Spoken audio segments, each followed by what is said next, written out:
انسان کی زندگی میں جو چیزیں اسے بہت زیادہ نقصان دیتی ہیں اور بہت پیچھے چھوڑ دیتی ہیں، دنیاوی معاملات سے لے کر روحانی، اخلاقی، قلبی اور قرب الہی کے معاملات تک کو جو چیزیں نقصان پہنچاتی ہیں، ان میں ایک بڑی چیز غفلت ہے۔ ایک لفظ ہوتا ہے جو ہمیں اکثر سننے کو ملتا ہے کہ آپ کی توجہ نہیں ہے۔ یہ ڈھیر سارے لوگوں کا مطالبہ ہوتا ہے، اہل خانہ بھی مطالبہ کرتے ہیں، کئی موقع پر والدین بھی مطالبہ کرتے ہیں، غرباء بھی مطالبہ کرتے ہیں کہ امیروں کی ہماری طرف توجہ نہیں ہے۔ اور یہ بڑی لازمی سی بات ہے کہ کسی چیز پر جب توجہ رہتی ہے تو وہ چیز بہتر ہو جاتی ہے، اور جب عدم توجہی کا لوگ مظاہرہ کرتے ہیں تو وہ معاملہ خراب ہو جاتا ہے۔ یہ جو عدم توجہ ہے اسی کو غفلت کہتے ہیں، اور جب انسان کے مزاج پر غفلت طاری ہوتی ہے اور غفلت اس پر پوری طرح غلبہ کر لیتی ہے تو پھر اس کی زرخیز زمین کو وہ بنجر کرتی ہے۔ غفلت انسانی دل کے لیے بڑی نقصان دہ چیز ہے اور انتہائی تکلیف اور ضرر کا باعث ہے۔ دلوں پر جو قحط نازل ہوتا ہے، قحط، ویران ہو جاتے ہیں دل، اور جو دلوں پر خشکی نازل ہوتی ہے کہ طبیعتیں خشک ہو جاتی ہیں، یہ غفلت کی وجہ سے ہوتی ہے۔ جو لوگ غافل ہو جاتے ہیں نا، اپنے معاملات کا دھیان نہیں رکھتے، دیکھیں نا، آپ کو کھانا کھاتے بھی غافل نہیں ہونا چاہیے۔ اگر کھانا بھی غیر معتدل کھا لیا جائے تو وہ انسان کی طبیعت کے لیے باعث ضرر بن جاتا ہے، نقصان کا باعث بنتا ہے۔ بات کرتے ہوئے بھی غافل نہیں ہونا چاہیے، کئی دفعہ جملے ایسے نکل جاتے ہیں جو انسان کے لیے پھر شرمندگی کا باعث بنتے ہیں۔ انسان کو غافل ہو کر کوئی کام نہیں کرنا چاہیے، غافل ہو کر، مدہوش اور بے ہوش ہو کر نہیں۔ غفلت دل کو ویران کرتی ہے، طبیعت میں خشکی لاتی ہے۔ غافل کبھی نہ بنے۔ قرآن مجید فرقان حمید نے ارشاد فرمایا کہ اقترب للناس حسابہم، فرمایا لوگوں کے حساب کا وقت قریب آ گیا، وہم فی غفلۃ معرضون، اور وہ ابھی بھی غفلت میں منہ پھیرے ہوئے ہیں۔ ٹائم آ گیا حساب دینے کا، لیکن وہ ابھی بھی غافل ہیں۔ ہمارے جو زیادہ تر نقصان زندگی میں ہوئے ہیں وہ صرف ہماری غفلت کی وجہ سے ہوئے۔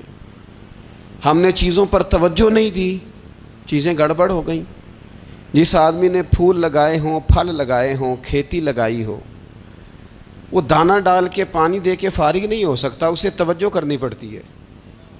اور کسی نے کہا تھا مالی جیندے ہون تو پھر بوٹے سوکدے نہیں، اگر موجود ہونا ان کو سینچنے والا، رکھوالی کرنے والا، تو پھر ان کی جڑیں کبھی خشک نہیں ہوا کرتی۔ ہماری جو غفلتیں ہیں یہ بڑی ضرر کا باعث ہیں، نقصان کا باعث، اور مجبوری معاف ہوتی ہے، غفلت معاف نہیں ہوتی۔ اسکول میں پڑھتے تھے، مدرسے میں پڑھتے تھے، تو ایک مجبوری ہو گئی جی، خدا نخواستہ گھر میں کوئی پریشانی ہو گئی تو اساتذہ اس پر سزا نہیں دیتے۔ کوئی خوشی کا موقع ہے گھر میں، فیملی میں کسی کی شادی ہے، اساتذہ اس پر سزا نہیں دیتے۔ لیکن اگر کبھی پتہ چلتا تھا نا کہ یہ گھر سے تو آیا تھا لیکن مدرسے نہیں آیا، یہ اسکول نہیں آیا، رستے میں غافل ہو گیا، تو یہ بات خوفناک تھی۔ یہ قابل سزا جرم تھا کہ تو غافل ہو گیا اپنی پڑھائی سے، تو گھر سے آیا اور یہاں نہیں آیا۔ غفلت قابل سزا ہوتی ہے، مجبوری کی معافی ہوتی ہے۔ ہمارا آج کل جو مسئلہ ہے وہ غفلت کا ہے۔ ڈھیر سارے لوگ ہیں، سمجھدار بھی ہیں، سیانے بھی ہیں، معاملہ فہم بھی ہیں، باشعور بھی ہیں، تعلیم کی ڈگریاں بھی رکھتے ہیں، لیکن اگر ان کی زندگیوں کی تکلیفوں کو دیکھا جائے اور بے آباد روح کو دیکھا جائے اور سجدوں سے ان کی دوری کو دیکھا جائے تو ایک ہی بات سمجھ میں آتی ہے کہ پتہ سارا ہے لیکن لے ڈوبی ہے غفلت، توجہ نہیں کی۔ لائق بچہ بھی نالائق ترین زندگی گزارتا ہے، اس لیے کہ اس کے لائق ہونے کے ساتھ ساتھ اس کا توجہ کرنا بھی تو ضروری ہے نا۔ نرے لائق کا کیا فائدہ اگر وہ محنتی نہیں، اگر وہ توجہ ہی نہیں کرتا، اپنا سبق دھیان سے سنتا پڑھتا ہی نہیں، تو بھی جتنا مرضی لائق ہو پیچھے رہ جائے گا۔ اور کئی نالائق ہوتے ہیں، رٹا لگا کے پاس ہوتے ہیں، پر چلو رٹا تو لگاتے ہیں نا، محنت تو کرتے ہیں نا، جد و جہد تو کرتے ہیں۔ کئی نالائق جد و جہد کے باعث آگے گزر جاتے ہیں، اور کوئی اسی چکر میں رہ جاتے ہیں، میں بڑا لائق ہوں، کل پڑھ لوں گا، پرسوں پڑھ لوں گا، ہفتہ تیاری کر کے پاس ہو جاؤں گا۔ اپنی زندگی سے غفلت کا پردہ اٹھائیں، اور غفلت اس کے لیے فیصلہ کرنے کی ضرورت ہوتی ہے، پلاننگ کرنے کی نہیں، فیصلہ کرنے کی ضرورت ہوتی ہے کہ میں نے اب غفلت کرنی۔ ہم نہ جب بھی کوئی پروگرام بناتے ہیں تو منصوبہ بندی شروع کر دیں، منصوبہ بندی نہ کریں، فیصلہ کریں، کہیں کہ میں نے غافل نہیں ہونا۔ غفلت غرق دنیا کا نام ہے، اپنے آپ کو غفلت سے بچائیں۔ آپ دیکھیں حضرت کعب بن مالک رضی اللہ تعالیٰ عنہ فرماتے ہیں، بخاری میں موجود ہے، فرماتے ہیں کہ جنگ میں پیچھے رہ گیا تھا، میرا خیال تھا کل چلا جاؤں گا، گھوڑے اور سواریاں میرے پاس تیز ہیں، مضبوط ہیں، پرسوں چلا جاؤں گا، تیزی سے بھاگ کے میں پہنچ جاؤں گا، میں قافلے کے ساتھ شامل ہو جاؤں گا، لیکن بس تھوڑی سستی ہو گئی، ذرا غفلت ہو گئی۔ آپ فرماتے ہیں جب سب لوگ چلے گئے حضور علیہ السلام کے ساتھ جہاد میں اور میں پیچھے رہ گیا، تو پھر جب چند دن گزر گئے اور محبوب کے واپس آنے کا ٹائم ہو گیا، تو اب میں غور کرتا سمجھتا تو مجھے مدینے میں یہاں بزدل لوگ نظر آتے، اور کون نظر آتے؟ جو منافق تھے، وہ منافق بزدل دکھائی دیتے، یا مجھے عورتیں اور بچے دکھائی دیتے۔ میں پریشان ہوا، حضور واپس آ گئے۔ جنہوں نے بہانے کیے تھے نا منافقین نے، یہ مجبوری تھی اس لیے نہیں جہاد پہ گئے، یہ جنہوں نے بہانے کیے تھے انہیں مل گئی معافی، اور میں نے سچ بولا، میں نے کہا یا رسول اللہ میں غافل ہو گیا تھا۔ اب کہتے ہیں میں نے جب کہا نا حضور سستی ہو گئی تھی، ذرا غفلت ہو گئی، تو بندہ محبوب سے ہی غافل ہو جائے، بندہ وہیں سے غافل ہو جائے۔ جو دم غافل سو دم کافر، سانو مرشد اے ہو پڑھایا۔ جب کہا نا حضور وہ غلطی ہو گئی، کوئی مجبوری نہیں تھی، تو فرماتے ہیں باقیوں کو معافی مل گئی، میرے ساتھ حضور ناراض ہو گئے۔ ایک دن نہیں، 2 دن نہیں، 50 دن حضور ناراض رہے۔ مدینے کی گلیوں نے مجھے پہچاننا چھوڑ دیا، در و دیوار سے مجھے یوں لگتا تھا کہ میں پردیسی ہوں۔ فرماتے ہیں میں مسجد میں آتا تھا، میں جب محبوب کو دیکھتا تو حضور رخ انور پھیر لیتے، اور مجھے پتا تھا جب میرا چہرہ ادھر ادھر ہوتا تو پھر کریم رحمت کی نظر فرماتے۔ فرماتے ہیں 50 دن مسلسل، پھر مجھے حکم ہوا کہ بیوی بھی بھیج دو، میکے بچے بھی بھیج دو، ننھال یعنی تنہا رہ جاؤ۔ فرماتے ہیں وہ میں نے قید تنہائی کاٹی، لیکن شکر اللہ کا یہ ہے کہ میں سچا تھا، بس ذرا بھول گیا تھا، بس ذرا غفلت ہو گئی تھی۔ تو فرماتے ہیں پھر اللہ تبارک و تعالیٰ نے میرے اوپر فضل یہ فرمایا کہ میری توبہ کا اعلان رب نے قرآن مجید میں فرمایا۔ تو غافل نہ بنے کبھی بھی۔ ہمارا نا مسئلہ یہ ہے، اور آپ نے ناراض نہیں ہونا، ڈھیر سارے لوگ غافل ہو جاتے ہیں، مالدار بھی غافل ہیں، صاحبان علم بھی الا ماشاء اللہ بہت ساری جگہوں پہ غافل ہیں۔ جن لوگوں کو 4 لوگ جاننے لگ جاتے ہیں، کوئی مقام حاصل ہو جاتا ہے، وہ بھی بہت ساری جگہوں سے غافل ہو جاتے ہیں الا ماشاء اللہ۔ غفلت بڑی تکلیف والا منظر ہے۔ جو لوگ سمجھتے ہیں نا میں اب گڈ بک میں آ گیا ہوں، اب میں اچھا ہو گیا ہوں، اب میرے لیے خیر کہا جاتا ہے، مجھے اچھائی شاید یہ مستقل میرے ساتھ رہے گی، تعریف ہی ہوگی ہمیشہ، وہ بھی غافل ہو جاتے ہیں۔ اور یہ غفلت ٹھیک نہیں ہوتی۔ وجہ دیکھنی چاہیے کس وجہ سے انسان کو وقار مل رہا، عزت مل رہی۔ اپنی زندگی سے غفلت کو اتار پھینکیں۔ تھوڑی دیر کی تو غفلت ہوتی ہے، لمبی تو نہیں۔ 2 منٹ کے لیے صرف اس نے ڈرائیونگ کرتے ہوئے چہرہ موبائل کی طرف کیا تھا، 2 ہی تو منٹ لگے تھے۔ لمحوں نے خطا کی تھی، صدیوں نے سزا پائی۔ لمحوں نے خطا کی تھی، صدیوں نے سزا پائی۔ ایک لمحے کے لیے غافل ہوئے تھے اور صدیاں، نسلیں روتی رہ گئیں پیچھے۔ بچے تڑپتے رہ گئے، اہل خانہ پریشان رہ گئے، ماں باپ ساری زندگی روتے رہے، لیکن یہ 2 منٹ کے لیے یہ غفلت جو ہے یہ بڑی تکلیف والا معاملہ. اپنی زندگی سے غفلت کو اتارنا ہے، غافل نہیں بننا، ہر وقت توجہ اور ساری باتوں پہ توجہ. بعض اوقات لوگ ایک طرف توجہ کر کے ایک طرف سے غافل ہو جاتے ہیں. نہ، توجہ ہمہ پہلو رکھنی ہے. ہمارے ذمے جتنے بھی حقوق ہیں ان سب پر توجہ، ہر چیز کا خیال. ایسا نہ ہو کہ عبادت کرتے رہ جائیں اور حقوق العباد ہم سے چھوٹ جائیں، اور حقوق العباد اتنے زیادہ ادا کریں. ایک صاحب مجھے کہنے لگے ایک دفعہ بڑے وثوق کے ساتھ کہنے لگے جی معاذ اللہ ثم نہیں جی ٹائم ملتا پھر نماز دا کی کریے، روزی کمانا بھی تو عبادت ہے نا. تو میں نے کہا آپ نے عبادت کرنا ایک حصہ قبول کیا ہے، آپ نے کل عبادت نہیں قبول کی. عبادت کل ہے، ہمہ پہلو. ایک حصہ آپ قبول کر کے نکل گئے اور باقی آپ نے چھوڑ دی.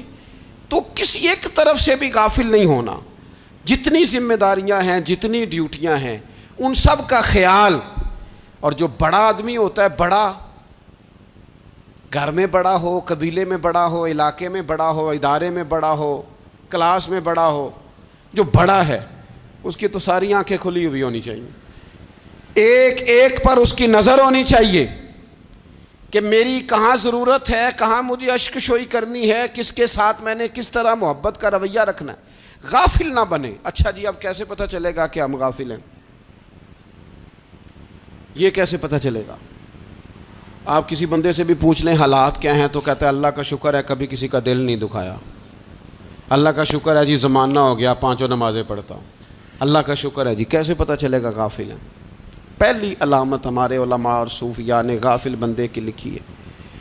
اس آئینے میں نے اور آپ نے اپنا آپ دیکھنا ہے. غافل بندے کی پہلی علامت یہ ہوتی ہے کہ وہ دنیاوی کاموں میں چست ہوتا ہے اور اللہ اور اس کے رسول کی فرما برداری میں سست ہوتا ہے. یعنی نماز کے وقت تو اسے نیند ستاتی ہے، پریشانی ہوتی ہے، لیکن اگر کسی جگہ مال مل رہا ہو، پیسے مل رہے ہوں، وہاں جانا ہو تو پھر اسے کوئی چیز بھی تنگ نہیں کر. دنیاوی کاموں میں چست ہوگا، یعنی ٹی وی کے آگے، موبائل کے آگے وہ گھنٹوں بیٹھا ہوا ہے. اور اگر اسے 25 منٹ قرآن پاک سننا پڑ جائے، اگر اسے 20 منٹ دینی محفل میں بیٹھنا پڑ جائے، اگر اسے کہا جائے کہ تو 20 رکعت نماز نفل ادا کر، دنیاوی کاموں میں چست ہے، دینی کاموں میں، یہ غفلت کی پہلی علامت. پھر ذاتی معاملات پہ پیسہ خرچ کرنا ہو تو ڈھیر سارا ہے، کسی غریب کی مدد کرنی ہو تو. وہ ہمارے ایک دوست ہیں، وہ اکثر کہا کرتے ہیں، وہ کہتے ہیں آج کل کسی سے کہنا فلائی کام میں، دینی کام میں، کسی کی مدد میں کچھ 4 پیسے خرچ کرنے ہیں تو لوگ کہتے ہیں ہاتھ تنگ ہے. ہاں کوئی سستا پلاٹ ملتا ہو نا، اور اگر یہ سمجھ آ جائے کہ وہ مجبور ہے بیچارہ بیچنے والا، تو پھر کہتے ہیں میں 2-3 دوستوں کو پھاڑ لے سن. ذاتی کاموں میں جب بندہ چست ہو اور دینی کاموں میں سست ہو تو مطلب یہ ہے کہ بندہ غافل ہے. پہلی علامت غفلت کی. اور غفلت کی دوسری نشانی یہ ہے کہ انسان گناہ کے کاموں کو معمولی سمجھنے لگ جاتا ہے. یہ غافل بندے کی نشانی ہے. گناہ کو معمولی سمجھتا ہے، چھوٹا سمجھتا ہے. آج کل لوگ کہتے نہیں میں کو اکیلا کر رہا ہوں، ساری دنیا ہی کرتی ہے. اور جناب کیا ہو گیا اگر یہ غلطی ہو گئی تو بندے سے ہو ہی جاتا ہے. گناہ کو معمولی سمجھنا، چھوٹا سمجھنا اور کہنا پھر کیا ہو گیا ہے، انسان سے غلطی ہو جاتی ہے. آپ دیکھ لیں کہ سینکڑوں بیسیوں گناہوں کا بوجھ ہمارے سروں پہ ہوتا ہے، لیکن کوئی ہمارا دبدبہ ہے، کوئی ہماری گفتگو ہے، کوئی ہمارے جملوں میں خود پسندی ہے، کوئی ریاکاری ہے، کوئی تصنع ہے. یہ غافل بندے کی علامت ہے. نبی اکرم صلی اللہ تعالی علیہ وآلہ وسلم نے فرمایا مومن اپنے گناہوں کو پہاڑ کی طرح سمجھتا ہے. یہ بخاری میں حدیث ہے.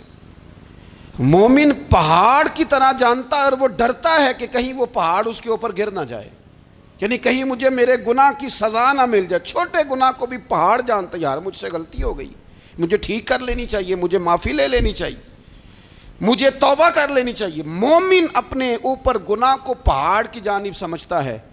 اور حضور علیہ الصلوۃ والسلام فرماتے ہیں کہ یہ جو فاسق اور فاجر ہوتا ہے نا، اللہ کا نافرمان، یہ گناہ کو مکھی کی طرح سمجھتا ہے، یہ سمجھتا ہے میں نے اشارہ کرنا ہے مکھی نے اڑ جانا ہے۔ مومن کی علامت یہ ہے کہ وہ پہاڑ جانتا ہے اگر غلطی ہو جائے تو پہاڑ۔ امام اعظم ابو حنیفہ رحمۃ اللہ علیہ گزر رہے تھے تو بارش ہو گئی تھی اور کوفہ میں کیچڑ تھا، تو آپ نے جو جوتے پہنے ہوئے تھے ان جوتوں سے چلتے ہوئے نا آپ کے پاؤں سے کچھ مٹی اڑی، تو سامنے ایک یہودی تھا، اب اس زمانے میں دیواریں کچی ہوتی تھیں، اس کے دیوار پر جا کے وہ مٹی جو تھی وہ لگ گئی۔ اب امام صاحب بڑے پریشان ہوئے کہ میں نے اس کی دیوار کو آلودہ کر دیا۔ یہاں تو لوگ اپنی اینٹیں رکھتے رکھتے کئیوں کی دیواریں توڑ ہی دیتے ہیں، اور پھر وہ اس پر ماننے کو بھی تیار نہیں ہوتے، تسلیم کرنے کو بھی تیار نہیں ہوتے۔ وہ کہتے ہیں پھر کیا ہو گیا، اب ہمارا یہاں گھر ہے تو ہم نے ٹرالی منگوانی نہیں تھی، ہمارا حق بنتا تھا۔ امام صاحب کے پیروں سے ذرا کیچڑ اڑا، یہودی کی دیوار پہ لگا، اس کی کچی دیوار تھی۔ امام صاحب پریشان ہو گئے، سوچنے لگے کہ اگر میں دیوار سے یہ کیچڑ اتارتا نہیں تو یہ بھی زیادتی ہے، میں نے اس کی دیوار کو گدلا کر دیا، اور اگر میں اتارتا ہوں تو کچھ مٹی اس کی دیوار کی بھی اتر جائے گی، کچی دیوار ہے، یہ بھی زیادتی ہے۔ مومن گناہ کو پہاڑ کی طرح سمجھتا ہے کہ کہیں گر نہ جائے، اس کی بھی کہیں سزا نہ مل جائے۔ امام صاحب نے اس کے دروازے پہ دستک دی، وہ باہر آیا تو اتفاق سے وہ آپ کا مقروض بھی تھا، اس نے پیسے دینے تھے۔ باہر نکلتے ہی کہنے لگا اوہ آپ تو قرض لینے آ گئے، میرے پاس تو ابھی گنجائش نہیں ادا کرنے کی۔ تو امام صاحب کہنے لگے تو قرض چھوڑ، وہ میں نے معاف کیا، میرے سے غلطی ہو گئی ہے، میں آ رہا تھا، لکڑی کے جوتے اس زمانے میں کھڑاؤں لوگوں نے پہنے ہوتے تھے، کہا وہ میرے پیروں سے ذرا کیچڑ اڑا ہے، تیری دیوار پہ لگ گیا ہے۔ اب میں بڑی دیر سے کھڑا سوچ رہا ہوں کہ اگر میں تیری دیوار صاف نہ کروں تو میں نے یہ میلی کر دی، گدلی کر دی، یہ بھی بات درست نہیں ہے، زیادتی، اور اگر میں اسے صاف کرتا ہوں کچی دیوار سے کچھ مٹی اتر جائے گی تو یہ بھی زیادتی ہے، اب تو بتا میں کیا کروں۔ تو بے موسمہ پھل تھا نا یہ، تو بے موسمہ پھل دیکھ کے بندہ حیران ہو جاتا ہے، جو باتیں روٹین میں نہ ہو رہی ہوں وہ ذرا انوکھی لگتی ہے، بندہ حیران ہو گیا، غور سے امام صاحب کا چہرہ دیکھنے لگا، غور سے چہرہ دیکھنے لگا، اور پھر تھوڑی دیر سوچنے کے بعد کہنے لگا حضور پہلے میں نے دین اسلام کے بارے میں پڑھا اور سنا تھا، آج میں نے دین دیکھا ہے۔ پہلے میں نے سنا تھا کہ دین اسلام اس طرح کا ہے، آج میں نے دین ہم نہ پوری دنیا کے کافروں کو دین سنانا چاہتے ہیں، دکھانا نہیں چاہتے، ہم نیک نظر آنا چاہتے ہیں، نیک بننا نہیں چاہتے، ہم نیک نظر آنا چاہتے ہیں۔ نتیجہ کیا نکلتا ہے کہ کچھ عرصے کے بعد پتہ چل جاتا ہے بندہ کس لیول کا نیک ہے، کیا معیار ہے اس کی نیکیوں کا۔ کہنے لگا حضور پہلے میں نے دین سنا تھا، آج دیکھا ہے۔ آپ وہ مٹی کی دیوار پر جو کیچڑ لگ گیا ہے، دیوار کو بعد میں صاف کیجئے گا، پہلے کلمہ پڑھائیں تاکہ میرے اندر کا کفر صاف ہو جائے، مجھے مسلمان کر دیں۔ تو غافل آدمی جو ہوتا ہے نا، وہ پھر تیسری بات، جب بندہ بہت زیادہ غافل ہو جاتا ہے پھر اعلانیہ گناہ کرنے لگتا ہے۔ ایک گناہ پھر اس کا اظہار گناہ، ایک بندہ حدیث پاک میں آتا ہے، ایک بندہ رات کو کوئی غلطی کرتا ہے، اللہ تعالیٰ اس پہ پردہ ڈال دیتا ہے، لیکن وہ سویرے خود لوگوں کو بتاتا پھرتا ہے میں نے یہ کیا، میں نے یہ کیا۔ جب آپ اظہار گناہ کرتے ہیں نا تو سامنے والا بھی دلیر ہوتا ہے، کہتا ہے اس نے کیا میں کر لوں گا تو پھر کیا ہوا۔ ہمارے علماء نے لکھا ہے کسی کی نماز قضا ہو جائے تو کسی کو بتائے نہ، قضا پڑھ ڈالے، اس کا جگہ جگہ ذکر نہ کرے۔ جب آپ کہیں گے نا میری قضا ہو گئی تو آپ کے ساتھ رہنے والا بچہ دوست سمجھے گا یار اس کی قضا ہو گئی ہے تو میری بھی ہو جائے گی تو کیا ہوا۔ گناہ کرنا بھی گناہ ہے اور گناہ کا اظہار بھی گناہ ہے۔ نبی اکرم صلی اللہ تعالیٰ علیہ وآلہ وسلم نے ارشاد فرمایا میری ساری امت کو معافی مل جائے گی سوائے ان لوگوں کے جو اعلانیہ گناہ کرتے ہیں۔ یہ بخاری مسلم دونوں میں حدیث موجود ہے۔ جو اعلانیہ گناہ، جنہوں نے خود ساری دنیا کو گواہ بنا لیا، میں نے یہ بھی جرم کیا، یہ بھی کیا، یہ بھی کیا، یہ بھی کیا، خود انہوں نے لوگوں کے، بہت بڑے غافل آدمی کی علامت ہے کہ گناہ کرے اور پھر اوپر سے اعلانیہ گناہ کرے، اتنا بڑا جرم کرے۔ پھر چوتھی علامت اگر ہم دیکھنا چاہیں کہ ہم غافل تو نہیں. تو غافل بندے کی چوتھی علامت یہ ہوتی ہے کہ وہ فضول کاموں میں وقت بڑا ضائع کرتا ہے. فضولیات میں ادھر بیٹھے ہیں ادھر بیٹھے ہیں, یہاں گپ شپ ہو رہی ہے, وہاں موبائل دیکھا جا رہا ہے, پھر کچھ ٹائم ملا ہے تو پھر کہیں دور دراز کسی ہوٹل پہ کھانا کھانے چلے گئے, پھر کچھ ٹائم ملا تو چلو نکلتے ہیں ذرا کوئی ہفتہ سیر کر آتے ہیں, یہاں گپ شپ ہے, فلاں کو ڈسکس کر لیتے ہیں, فلاں کے بارے میں بات کر لیتے ہیں, سیاسی تبصرے کر لیتے ہیں, یہ تھوڑی گفتگو ہو جاتی, چلے محلے داروں پہ تبصرہ شروع کرتے ہیں, کون روٹی زیادہ کھا رہا ہے اور کس کے پاس پیسے زیادہ آ گئے, چلو جا کے پتہ کرتے ہیں. حالانکہ یہ پتہ نہیں کرنا چاہیے تھا, پتہ تو اس کا کرنا چاہیے تھا جو بیچارہ کل سے بھوکا ہے. خبر تو اس کی رکھنی چاہیے تھی جس بیچارے کے گھر میں بچوں کے لیے پہننے کو کپڑے موجود نہیں ہیں. اس پر تبصرہ یہ کرتے ہیں کہ یہ محنت کیوں نہیں کرتے, اور اگر کسی پر اللہ عطا کر دے پھر حساب ضرور لگاتے ہیں کہ ذرا معلومات کرو یہ اتنی جلدی آگے کیسے نکل گئے. غافل بندے کی علامت ہے وقت کا ضائع کرنا اور فضول کاموں میں ضائع کرنا اور بلا وجہ ضائع, اور ایسے سوالات کرنا جن کی ضرورت ہی کوئی نہیں, بالکل ضرورت ہی نہیں, کوئی مطلب ہی نہیں, لیکن ہم لوگ وقت ضائع. یہ غفلت کی علامت, غفلت. اللہ والوں کی علامت کیا تھی؟ ایک بات انہوں نے زندگی میں لے لی, سیکھ لی, پھر ساری زندگی اسی پہ گزار دی. ان کا ارادہ تھا نا کشکول سیدھا کیا. کچھ لوگ ساری زندگی لیکچر قبول لے کے سن کے پھر بھی سمجھنے کو تیار. یہ غافل دل کی علامت ہے. اس لیے نبی پاک صلی اللہ تعالی علیہ وسلم نے فرمایا دو نعمتیں ایسی ہیں جن میں اکثر لوگ غفلت میں ہیں, ایک صحت اور دوسری فراغت. لوگ بلا وجہ وقت ضائع کرتے ہیں. اللہ نے صحت دی ہے, کسی خیر کے کام میں لگائیں. اگر آپ کے پاس فارغ وقت ہے تو قرآن پاک کو یاد کریں, ترجمہ اور تفسیر سے پڑھیں, محبوب پاک علیہ السلام کی احادیث کو یاد کریں, اللہ والوں کی باتیں سنیں. وقت ملے تو عبادات میں لگائیں, نوافل میں لگائیں, تلاوت میں لگائیں, ذکر اذکار میں لگائیں, اور پھر اللہ مزید توفیق عطا کرے تو کسی کے بھلے میں وقت لگائیں. گلی سے کوئی کانٹا اٹھائیں, کوئی روڑا اٹھائیں, کوئی کسی کی مدد کریں. لیکن یہ غافل ہونے کی علامت ہے کہ اپنے وقت کو ضائع کرنا. اور پھر اسی طرح غفلت کی پانچویں علامت یہ ہے کہ اگر بندے کو دنیا سے پورا پیار ہو جائے, یعنی شب قدر میں بھی آ کے کہتا ہے یا اللہ کبھی پیسے دے دینا, شب برات والے دن بھی کہتا ہے کہ مالک اگر کبھی کوئی ایسا سبب لگ جائے نا, یعنی بیت اللہ شریف کے سامنے کھڑے ہو کے بھی اگر اس نے مال ہی مانگنا ہے وہاں بھی اس نے یہی سوال کرنا ہے, حب دنیا اتنی غالب آ جائے. تو یہ غافل ہونے کی علامت. دنیا ضرورت ہے, مقصد نہیں ہے. دنیا کی حاجت ہے, مقصد نہیں ہے. یہ مقصود نہیں. اور جب لوگ فقط دنیا کے مال کو, دولت کو, نبی پاک علیہ السلام نے فرمایا وہ لعنتی ہے جو درہم اور دینار کا بندہ بن گیا ہے, پیسوں کا بندہ بن گیا ہے. مل جائے تو خوش ہوتا ہے, نہ ملے تو تکلیف میں آ جاتا ہے. یہ غافل بندے کی علامت. مومن تو وہ ہوتا ہے کہ دولت رزق حلال ضرور کماتا ہے تاکہ کسی کے آگے ہاتھ نہ پھیلانا پڑے, کوشش ضرور کرتا ہے, پر دنیا کو جیب میں جگہ دیتا ہے, دل میں نہیں دیتا. اس کی جگہ جہاں ہے اسے وہاں رکھتا ہے, اسے دل میں جگہ. دل تو ایک ہے, اس میں رب و رسول کو بسائیں گے یا کسی اور کو بسائیں گے.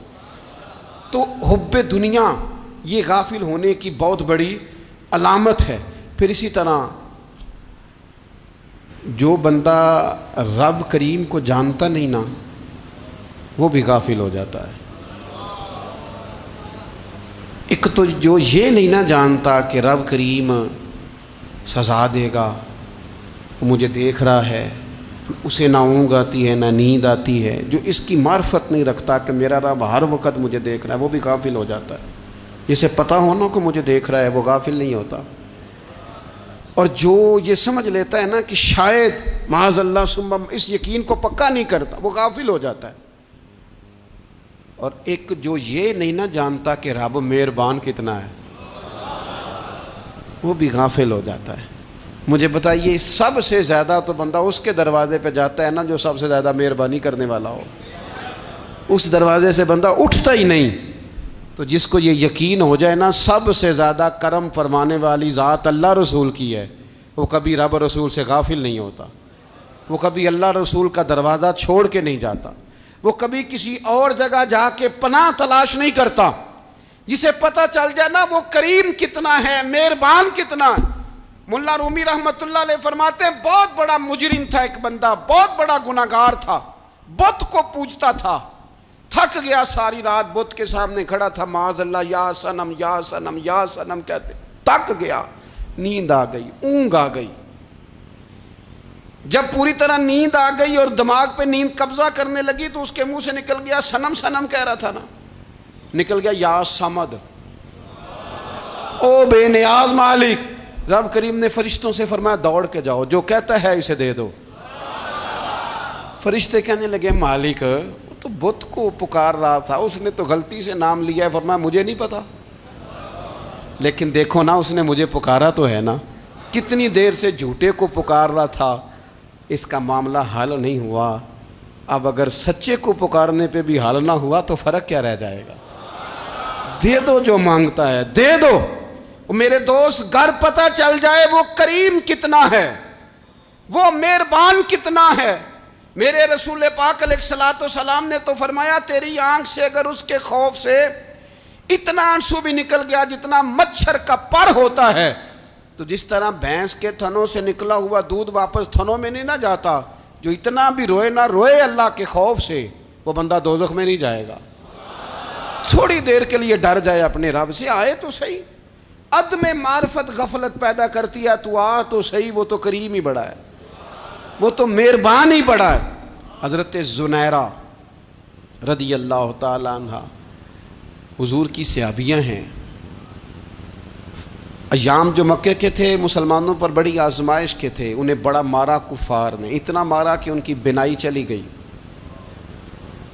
نظر آنا بند ہو گیا۔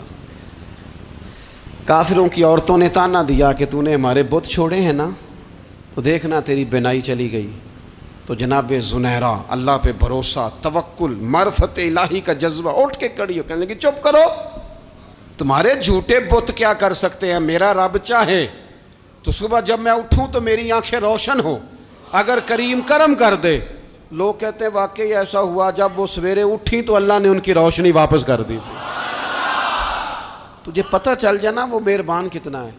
وہ ایک بزرگ تھے تو ان سے کسی نے کہہ دیا کہ اگر آپ کا حساب آپ کے ماں باپ کے ذمہ ہو جائے تو پھر کیسا، پوچھنے کے لیے قیامت میں اگر ماں باپ حساب لیں تو پھر کیسا۔ تو بڑے سیانے لوگ تھے جو دل والے تھے، کہنے لگے نہیں، رب کریم ہی ٹھیک ہے، اس لیے کہ وہ ماں باپ سے کہیں بڑھ کر پیار کرنے والا ہے۔ اگر یہ معرفت مل جائے وہ کریم کتنا ہے۔ اور جب بندہ پوری طرح اس کی بارگاہ میں آ کے تڑپ جاتا ہے نا، مولا میں جاؤں کدھر، تیرا دروازہ چھوڑ کے جاؤں کدھر۔ اقبال کہتے ہیں وہ ایک سجدہ جسے تو گراں سمجھتا ہے، 1000 سجدوں سے دیتا ہے آدمی کو نجات۔ تجھے جگہ جگہ جھکنا نہیں پڑے گا اگر تو صحیح معنوں میں اپنے رب کی بارگاہ میں جھک جائے۔ تو میرے عزیز کوشش کریں کہ اس کی معرفت، اس کا کرم، اس کی عطا اور اللہ تبارک و تعالیٰ کے حاضر و ناظر ہونے پر عین الیقین، حق الیقین حاصل کریں۔ اور پھر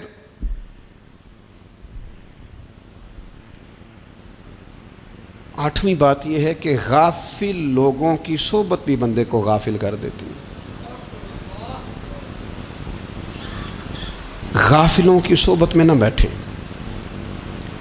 ان کی صحبت میں بیٹھیں جن کے پاس بیٹھنے سے دل میں رب رسول کی محبت پیدا ہوتی ہے۔ غافلوں سے بچیں۔ چنگیاں دے لڑ لگی ساں تے چولی چ پھل پئے، تے جدوں میں پیڑیاں دے سنگ رل گئی تے میرے اگلے بھی ڈول گئے۔ برے آدمی کی صحبت بندے کو غافل کر دیتی۔ غافلوں کی صحبت میں کبھی نہ بیٹھیں، کبھی نہیں۔ غافل آدمی آپ کو غافل کر دے گا۔ میرے نبی پاک علیہ الصلوۃ والسلام نے فرمایا انسان اپنے دوست کے مذہب پر ہوتا ہے۔ یہ بہت بڑے لفظ ہیں۔ فرمایا المرء علی دین خلیلہ، انسان اپنے دوست کے مذہب پر ہوتا ہے۔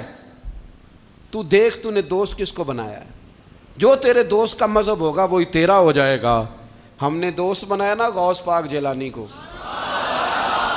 ہم نے یاری لگائی ہے نا داتا علی اجمیری سے، ہماری نسبت ہے نا معین الدین اجمیری سے، ہمارا تعلق ہے نا بہاؤالدین زکریہ ملتانی سے، ہمارا رشتہ ہے نا حضرت مجدد الفسانی سے، ہم ماننے والے ہیں نا اعلیٰ حضرت بریلوی کے، ہمارا تعلق ہے کبھی جماعت علی سے کبھی مہر علی سے، ہمارا ان سے تعلق ہے تو صبح شام ہماری زبان پہ رہتا ہے بالغ العلا بکمالہ کشف الدجی بجمالہ حسنت جمیع خصالہ صلو علیہ وآلہ۔ ان سے تعلق جڑا ہے نا تو کئی دفعہ تنہائیاں تڑپا دیتی ہیں اور تڑپ کے کہتے ہیں آج سکھ متران دی ودھیری ہے، آج سکھ متران دی، سکھ کہتے ہیں اڈیق کو، متر کہتے ہیں محبوب کو، اج سکھ متران دی ودھیری ہے، اے کیوں دلڑی اداس گھنیری ہے، لوں لوں وچ شوق چنگیری ہے، اج نینا لائیاں کیوں جھڑیاں، سبحان اللہ سبحان اللہ سبحان اللہ۔ پہلے کہتے ہیں سکھ متران دی ودھیری ہے یعنی اداس ہوں، پھر حضور کے جلووں پہ نظر کرتے ہیں، کہتے ہیں سبحان اللہ سبحان اللہ، ماں اجمل کا ماں احسن کا ماں اکمل کا، اور پھر فوراً کہنے لگے او کتھے مہر علی،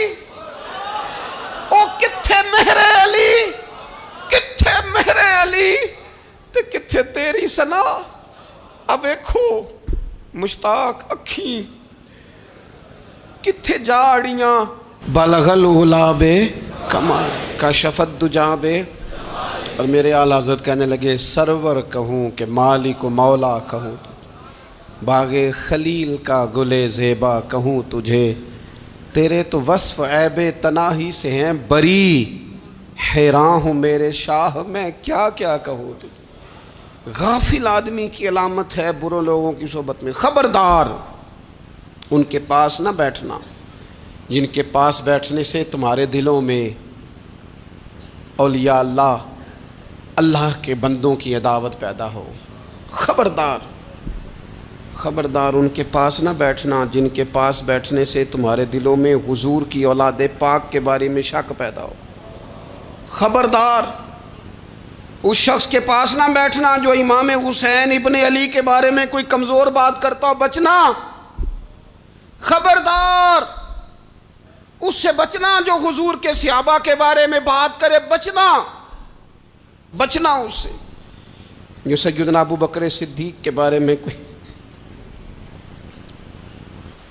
دیکھو کیا مقدر ہیں صدیق و فاروق کے، جن کے گھر ہی رحمتوں کے خزینے میں، بھلا کیا کہا نبی پاک، حضور نے فرمایا میرے اوپر جس نے نیکی کی تھی بدلہ دے دیا ہے، یہ جو میرے ابو بکر صدیق ہے نا، ان کو میں اللہ کی بارگاہ میں لے جاؤں گا، کہوں گا مالک تو ہی بدلہ عطا فرما۔ ایک ہاتھ میں جناب صدیق کا ہاتھ پکڑا، ایک میں حضرت عمر کا ہاتھ پکڑا، اور حضور مسجد نبوی سے باہر آ رہے ہیں، دیکھنے والے کی زبان سے بے ساختہ سبحان اللہ نکل گیا، کیا شان ہے کیا مقدر ہے۔ تو حضور علیہ السلام رک گئے اور روک کے فرمایا تو حیران ہو رہا ہے نا، تو حیران ہو رہا ہے نا کہ میں نے ایک ہاتھ میں ابو بکر کو پکڑا ہے، ایک میں عمر کو پکڑا ہے، فرمایا قیامت میں جب میری قبر کھلے گی تو میں اسی طرح قبر سے نکلوں گا، اس طرح میدان محشر میں میں آؤں گا۔ خبردار حضور کے وفاداروں کے وفادار رہنا، ان کے وفادار رہنا، ان کے وفادار رہنا۔ بڑا عجیب دور آیا ہے، ہم نے یہ دور دیکھا ہے کہ لوگ حضور کے صحابہ کے بارے میں بھی بات کریں گے، اب نبی پاک کی اولاد پاک کے بارے کو بھی ڈسکس کیا جائے گا۔ اپنا منہ تو دیکھ، اپنی حیثیت دیکھ، اور پھر وہ بندے دیکھ جن کو اللہ نے چن کے اپنے محبوب کی غلامی کے لیے حضور کے قریب بٹھایا ہے۔ تو بچنا ایسے لوگوں سے، پرہیز کرنا، خبردار عقیدہ ستھرا رکھنا، عقیدہ ستھرا رکھنا، صاف رہنا، پاکیزہ رہنا، غافلوں کی صحبت سے بچنا۔ بڑا ڈرتے ہیں اللہ سے، دعائیں مانگتے ہیں یا اللہ نسلوں میں بھی وہی بندے پیدا فرما جو عقیدے پکے رکھنے والے ہیں، وہ بندے پیدا فرما ہماری نسلوں میں۔ ایک وہ بندہ بھی غافل ہو جاتا ہے جو امیدیں لمبی لگا لیتا ہے، جن کے منصوبوں میں دولت بھی ہوتی ہے، گھر بھی ہوتا ہے، اولاد کا بڑا ہونا بھی ہوتا ہے، پوتے پوتیاں نواسے نواسیاں دیکھنا بھی ہوتا ہے، یہاں بھی گھر وہاں بھی گھر، یہ سیر، یہ سارا کچھ ہوتا ہے، لیکن رب کی بارگاہ میں پیش ہونا جن کے پیش نظر نہیں ہوتا۔ لمبی امیدیں۔ حضرت مولا علی شیر خدا فرمایا کرتے تھے، میں تم پر دو باتوں کا خوف کھاتا ہوں، جو ڈر آتا ہے، ایک یہ کہ تم خواہش کی پیروی کرو گے، جو نفس کی خواہش ہوگی اس کے پیچھے لگ جاؤ گے، اور ایک کہ تم لمبی لمبی امیدیں باندھو گے، اتنے سال جینا ہے، اتنے 100 سال جینا، یہ کرنا ہے وہ کرنا ہے۔ منصوبہ بندی کریں مستقبل کے لیے، وہ بری نہیں، لیکن تیاری رکھیں، تیاری رکھیں، اس بات کا بھی خیال رکھیں کہ اللہ کی بارگاہ میں حاضر ہونا۔ یہ غفلت کی چیزیں ہیں جو بندے کو غافل کر دیتی ہیں۔ جو لوگ اللہ کا ذکر نہیں کرتے وہ بھی غافل ہو جاتے ہیں، اور جو فضول باتیں زیادہ کرتے ہیں نا، ہنستے زیادہ ہیں۔ فَلْيَضْحَكُوا قَلِيلًا وَلْيَبْكُوا كَثِيرًا، قرآن کہتا ہے زیادہ رویا کرو، کم ہنسا کرو۔ نبی پاک علیہ الصلوۃ والسلام سے پوچھا تھا حضرت عقبہ بن عامر نے کہ یا رسول اللہ نجات کس چیز میں ہے؟ تو نبی پاک علیہ الصلوۃ والسلام نے فرمایا ایک تو اپنی زبان قابو میں رکھو، دوسرا فرمایا اپنے گھر میں ٹھہرے رہو، تمہارا گھر تمہارے لیے کافی ہو، فضول نہ نکلو گھر سے، اور تیسرا فرمایا اپنی خطاؤں پہ رویا کرو۔ کثرت کلام اور فضول کلام اور بلا وجہ یہ بندے کو غافل کرتا ہے، دل کو سخت کرتا ہے۔ یہ چند چیزیں ہیں جو انسان کو غفلت میں ڈالتی ہیں۔ اپنے آپ کو ان چیزوں سے بچائیں اور غفلت کو توڑیں۔ آپ کے ذمے، میرے ذمے جو حقوق العباد ہیں ان کا پتہ کریں، جو اللہ رسول کے حقوق ہیں ان کی خبر دیکھیں، ہماری جو ذمہ داریاں ہیں ہم کس طرح انجام دے رہے ہیں اس پر توجہ کریں، اپنے معاملات کو ٹھیک کریں۔ ہم انسان ہیں، کوتاہیاں تو رہ جائیں گی، لیکن جب کوشش کریں گے تو پھر رب تعالیٰ مدد بھی فرمائے گا۔ ایک بات اور کرنی ہے، ایک تو میں نے عرض کیا غفلت کو توڑنا، ایک دوسری بات قرآن مجید کا ایک سبق اور، جب غفلت توڑنی ہے تو پھر لازمی طور پر ایک کام کرنا پڑے گا۔ میں نے یہ عرض کیا تھا کہ پلاننگ نہیں کرنی، فیصلہ کرنا ہے۔ تو فیصلہ کرنا ہے تو کرنا کیا ہے؟ پھر قرآن حکیم نے سورہ بقرہ میں کہا فاستبقوا الخیرات، یعنی تم نیکیوں کی طرف دوڑو، جلدی جلدی نیکیاں کرو، فٹافٹ، دیر نہ کرو۔ فٹافٹ سے مراد یہ نہیں کہ نیکی جلدی جلدی کر جاؤ، یعنی ٹال مٹول نہ کرو خیر کے کام میں، کل کریں گے، پرسوں کریں گے، عمرہ کر رہے ہیں پھر نیکی ہیں، حج کر رہے ہیں پھر نیکی ہیں، بچے بیال ہوں پھر میں نیک ہوں، یہ تھوڑا سا یہ کام ٹال مٹ۔ فاستبقوا الخیرات، نیکیوں کی طرف دوڑو، جلدی کرو، بھاگو۔ نبی پاک صلی اللہ تعالیٰ علیہ وسلم نے فرمایا 5 چیزوں کو 5 چیزوں سے پہلے غنیمت جانو۔ حضور علیہ الصلوۃ والسلام فرمانے لگے ایک تو تم جوانی کو نہ بڑھاپا آنے سے پہلے پہلے غنیمت سمجھ لو۔ نبی کریم صلی اللہ تعالیٰ علیہ وآلہ وسلم ارشاد فرمانے لگے کہ اپنی صحت کو غنیمت جان لو، بیماری آنے سے پہلے پہلے۔ پھر حضور علیہ الصلوۃ والسلام فرمانے لگے اگر اللہ نے تمہیں مال دیا ہے، وسعت دی ہے، تو نیکی کر لو، خرچ کر لو اللہ کے راستے میں، خدا نہ خواستہ تم پر غریبی آ جائے۔ اور پھر حضور سید عالم صلی اللہ تعالیٰ علیہ وسلم فرمانے لگے اگر تمہیں اللہ نے کچھ فراغت دی ہے، بہت زیادہ مصروف نہیں ہو، تو غنیمت جان لو، جلدی سے نیکی کر لو قبل اس کے کہ تم مشغول ہو جاؤ۔ اور 5ویں بات حضور نے بیان کی، فرمایا زندگی کو غنیمت جانو، موت آنے سے پہلے پہلے جلدی سے نیکی کر لو۔ نیکی کے لیے ساری زندگی منصوبہ بندی نہ کرتے رہو، نیکی کے لیے دیکھو نا، ہماری زندگی میں یہاں دنیا میں رہ کے چند منٹوں میں وہ نیکی کی جا سکتی ہے جو قیامت کے بعد صدیوں کا ہمارا فائدہ کرے گی، صدیوں کا فائدہ کرے۔ کرتے نہیں، پلاننگ کر رہے ہیں، منصوبہ بندی کر رہے ہیں، بس تیاری کر رہے ہیں، بس حضرت آپ دعا کر دیں، اللہ تعالیٰ دعائیں بھی قبول فرمانے والا ہے، لیکن جو نیکی نصیب ہوتی ہے اسے جلدی سے کر گزریں، اسے فٹافٹ کریں۔ میں ایک گاؤں میں گیا، اب تو خیر وہ دور نہیں رہا، یہ 10-15 سال 20 سال پہلے نا جو نوجوانوں کی مصروفیات ہوتی تھیں ان میں سے ایک مصروفیت یہ ہوتی تھی کہ گندم لے کے چکی پہ جانا ہے، آٹا پسوا کے لانا ہے۔ یہ ایک بڑی، چونکہ سبھی گھروں کے اندر سال کے لیے گندم سٹاک کر لی جاتی تھی، تو گندم لے کے جانا یہ ایک ڈیوٹی ہوتی تھی۔ ایک نوجوان ایک گاؤں میں، اس کی مجھے تعریف سننے کو ملی، تو ایک بوڑھی اماں کہنے لگی یہ تو بڑا نصیباں والا ہے، سارے دا آٹا پیا لے ہوندا ہے۔ اور آتے جاتے پوچھ لیتا ہے کہ اماں کوئی کہنے لگی میرے بچے باہر ہوتے ہیں، یہ مجھے دوائی بھی لا دیتا ہے شوگر کی، میں مریضہ ہوں۔ یعنی خیر جتنی ہو سکے، جتنی۔ میرے ایک سنگی ہیں تو سڑک پہ کوئی بندہ کھڑا ہوتا ہے نا، اللہ تعالیٰ انہیں سلامت رکھے، بندہ کھڑا ہوتا ہے تو کہتے ہیں میں اس سے پوچھ لیتا ہوں بابا جی کدھر جانا ہے، فلانی جگہ جانا ہے، تو کہتے ہیں میں موٹر سائیکل پہ بٹھا لیتا ہوں۔ بندہ دیکھ کے مجھے سمجھ آ جاتی ہے ضرورت مند ہے، کوئی چور نہیں، کوئی ڈاکو نہیں، ضرورت مند ہے۔ میں اسے منزل تک، نیکی جتنی میسر آئے، جس حد تک میسر آئے۔ کیا کہا ہمارے نبی پاک علیہ السلام نے؟ حضور نے ہم سے فرمایا کچھ نہ ہو سکے تو بات ہی مسکرا کے کر لینا، اس پر ہی اللہ صدقے کا ثواب عطا کرے۔ فاستبقوا الخیرات، جلدی سے نیکی کر لو، اپنے نامہ اعمال میں روز نیکیاں جمع کرو، کوئی نہ کوئی خیر کا کام روز کرو اور جلدی سے کرو۔ صحیح مسلم میں حدیث ہے، نبی پاک صلی اللہ تعالیٰ علیہ وسلم فرمانے لگے جلدی جلدی نیکی کے کام کر لو ان فتنوں سے پہلے جو اندھیری رات کے حصوں کی طرح فتنے ہوں گے۔ فرمایا اس وقت حال یہ ہوگا کہ آدمی صبح مومن ہوگا، شام کو کافر ہو جائے گا، شام کو مومن ہوگا تو صبح کافر ہو جائے گا۔ اور فرمایا لوگ دنیا کے بدلے اپنا دین تک بیچ ڈالیں گے۔ معاذ اللہ جھوٹی قسمیں نہیں کھائی جاتی، جھوٹا قرآن مجید نہیں لوگ اٹھا لیتے، لوگ دنیا کے لیے دین بیچ ڈالیں گے۔ اس سے پہلے جب فتنے اتنے زیادہ ہو جائیں، اس سے پہلے نیکی کر لو، کوئی خیر کا کام کر لو، جلدی سے کچھ ایسا کر لو۔ حضرت عقبہ بن حارث رضی اللہ تعالیٰ عنہ فرماتے ہیں یہ دیکھیں ہمارے نبی پاک علیہ السلام کی سیرت کیا ہے، حضور کا اسوہ کیا ہے، نبی پاک علیہ السلام ہماری تربیت کس طرح کرتے۔ حضرت عقبہ بن حارث رضی اللہ تعالیٰ عنہ کہتے ہیں ہم نے نبی پاک علیہ السلام کے ساتھ عصر کی نماز پڑھی، یہ صحیح بخاری میں موجود ہے۔ فرماتے حضور سلام پھیرتے ہی فوراً اٹھ کے گھر تشریف لے گئے۔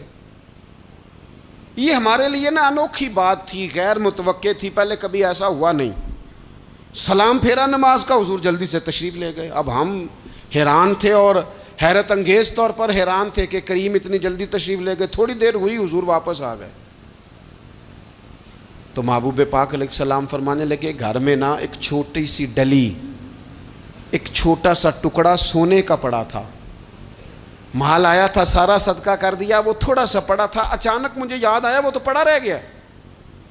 تو حضور فرمانے لگے میں نے کہا کہیں ایسا نہ ہو جائے کہ ساری رات گزر جائے اور میرے گھر میں پڑا ہی رہ جائے، میں جلدی سے جا کے اسے خیرات کر دوں۔ میں نے خیرات کیا پھر میں واپس آ گیا ہوں۔ جلدی سے نیکی، جلدی سے نیکی کر لی جائے۔ ہم بڑا انتظار کر رہے ہیں، بڑا لمبا ہمارا پروگرام ہے، ہمارے پاس ٹائم ہی بڑا ہے، کسی نے کان میں کہہ دیا ہے تیرے پاس بڑا وقت ہے، ابھی تو بڑی عمر پڑی ہے، ابھی تو جناب او میرے بھائی یہ لوگوں کے کہنے کی باتیں ہیں، پھر پتہ ہی نہیں چلتا حالات کس طرح کے ہو جاتے ہیں اور کیا معاملات انسان کے ساتھ درپیش ہوتے ہیں۔ جتنی خیر میسر آئے، جتنا بھلا میسر آئے، جتنی انسان کو توفیق ملے۔ میں نے بزرگوں کو دیکھا، اپنے اصحاب کو، پہلے وہ خدام سے کہتے کہ میں سونے لگا ہوں اور پابند کرتے لوگوں کو کہ فلاں وقت، بزرگوں کو میں نے دیکھا اپنے، وہ پابند کرتے لوگوں کو کہ فلاں وقت میں موجود ہوں گا آنا، خود پابند فرماتے، اور پھر جب بیدار ہوتے تو سب سے پہلے خدام کو بلا کے پوچھتے کوئی مہمان تو نہیں آیا؟ وہ جناب آپ نے خود ہی تو پابند فرمایا فلاں دن آنا۔ کہنے لگے چل یار اگر کوئی آیا تو مجھے ملا لو، میری ملاقات کرا لو۔ کیوں؟ اس لیے کہ دور سے آیا ہے، مجھ سے ملنے آیا ہے، کوئی خیر کی بات سیکھنے آیا، چلو میرے نامہ اعمال میں کوئی نیکی جائے گی، کچھ نہ کچھ خیر جمع کر لی جائے، کچھ نہ کچھ ڈیوٹی کر لی جائے، کچھ کام کریں اور جلدی سے کریں۔ حضرت جابر ابن عبداللہ انصاری رضی اللہ تعالیٰ عنہ بیان کرتے ہیں، یہ بھی بخاری میں موجود ہے، کہتے ہیں ایک صحابی نبی پاک علیہ السلام کی بارگاہ میں حاضر ہوئے غزوہ احد کے موقع پر، اور حال ان کا یہ تھا کہ وہ کھجور کھا رہے تھے اور کھجور انہوں نے منہ میں رکھی ہوئی تھی۔ حضور کی بارگاہ میں حاضر ہوئے اور عرض کرنے لگے یا رسول اللہ صلی اللہ تعالیٰ علیہ وسلم اگر میں شہید کر دیا جاؤں تو کہاں جاؤں گا؟ حضور فرمانے لگے جنت میں۔ تو کہتے ہیں انہوں نے جو کھجور منہ کے اندر تھی وہ انہوں نے نگلی نہیں، اندر نہیں لے گئے، اس کو باہر نکالا اور دوڑ کے آگے بڑھے اور جنگ کرنی شروع کر دی۔ اور لڑتے لڑتے شہید ہو گئے۔ کیا سبق دیا انہوں نے؟ سبق یہ دیا کہ نیکی کرنے میں اتنی دیر بھی نہیں کرنی جتنی کھجور کھانے میں دیر لگتی ہے۔ جلدی سے نیکی کرنی ہے، فٹافٹ نیکی کرنی، اس کے اندر ٹال مٹول نہیں کرنا۔ اسی وقت انہوں نے کھجور باہر نکال دی، دوڑ کے انہوں نے حضرت انس بن نضر رضی اللہ تعالیٰ عنہ، حضرت انس بن مالک رضی اللہ تعالیٰ عنہ کے چچا ہیں، میدان احد میں نا، احد پہاڑ کے قریب کھڑے تھے، لوگوں سے کہہ رہے تھے جلدی جلدی ادھر آؤ، وہ جنت جو انسان کو انتقال کے بعد نصیب ہوگی اور قیامت کے بعد نصیب ہوگی، فرماتے تھے مجھے تو ابھی احد پہاڑ کے اندر سے جنت کی خوشبو آ بھی رہی ہے، لہذا جلدی سے آؤ، ادھر دوڑو، جہاد کرو، آؤ کفار سے لڑیں۔ تو نیکی میں دیر نہیں کرنی، جو نیکی میسر آتی ہے، جس کو میسر، ماں باپ میسر ہیں تو خدمت کر لیں، اہل خانہ ہیں تو حسن سلوک کر لیں، اللہ نے اولاد دی ہے تو اچھی تربیت کر لیں، دوست ہیں تو خیر خواہی کر لیں، اگر آپ کو اللہ رمضان عطا کرتا ہے تو زیادہ سے زیادہ اس کی عبادت کر لیں، اگر نظر ٹھیک ہے تو تلاوت زیادہ سے زیادہ کر لیں، زبان چلتی ہے تو رج رج کے مدینے والے محبوب پہ درود و سلام پڑھ لیں، اللہ تعالیٰ کا ذکر کر لیں، جلدی سے خیر جمع کریں، اپنے وقت کو ضائع نہ کریں۔ یہ آج کا سبق ہے کہ ایک تو ہم نے فیصلہ کرنا ہے کہ بس غفلت نہیں، اب غفلت، اب انشاءاللہ اللہ اللہ کرنی ہے، اب کوئی خیر کا کام کرنا ہے۔ میرے حضرت کا ایک جملہ کبھی نہیں بھولنا، فرمایا کرتے تھے زمین کے اوپر کام، نیچے جا کے آرام، یہ چھوڑ دیں اتنے گھنٹے سونا ہے تو یہ کرنا ہے تو میری نیند میں دخل کوئی نہ ڈالے، پھر سوتے ہی رہ جائیں گے، سوتے ہی رہ جائیں گے۔ زمین کے اوپر کام اور نیچے جا کے جاگنا ہے، جاگ لے افلاک کے سائے تلے، پھر حشر تک سوتا رہے گا خاک کے سائے تلے۔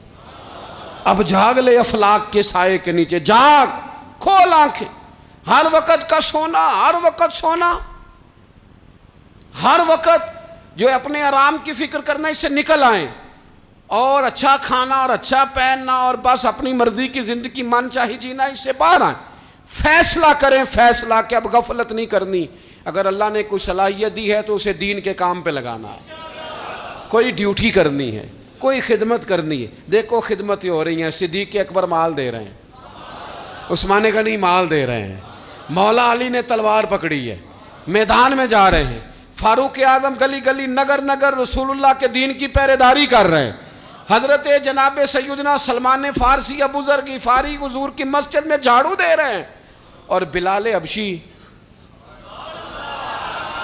وہ نبی پاک کی مسجد میں اذان پڑھتے پڑھتے رب نے اتنا عروج فرمایا کہ کعبے کی چھت پہ کھڑے ہو کے بھی اذان پڑھنی شروع، انہوں نے اذان دے دی۔ تو کوئی کام کرنا ہے، غفلت کو توڑنا ہے اور نیکی کرنی ہے، ذرا جلدی جلدی خیر کا کام کرنا ہے، نہیں ایسے نہیں، فٹافٹ، کیسے جی؟ فٹافٹ، تو فٹافٹ کام کریں خیر کا، جلدی جلدی، تو یہ خیر کا کام فٹافٹ، جلدی جلدی اور بڑی جلدی اور دوڑ دھوپ کے، اور جب آپ کرتے جائیں گے نا تو پھر اللہ تعالیٰ مواقع بناتا جائے گا۔